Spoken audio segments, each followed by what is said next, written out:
Hey everyone, it's Tammilee from Tammilee Tips, and today I am at Kilkea Castle in Kildare, Ireland, and I wanted to give you a look at the Wizarding Earl Room. And it's a super cute room. I'll show you the best part. You wake up looking at castle turrets. How cool is that, looking out over the grounds? There is a desk in the room, an armoire, nice sized bed, and then a great bathroom. And each of the rooms in the Kilkea Castle have different names. So the Wizard Earl was named because I guess there was a Wizarding Earl.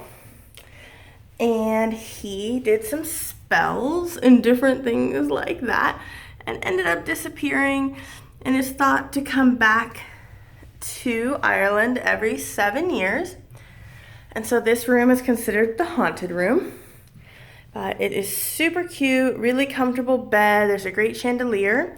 And again, it's at Kilkea Castle in Kildare.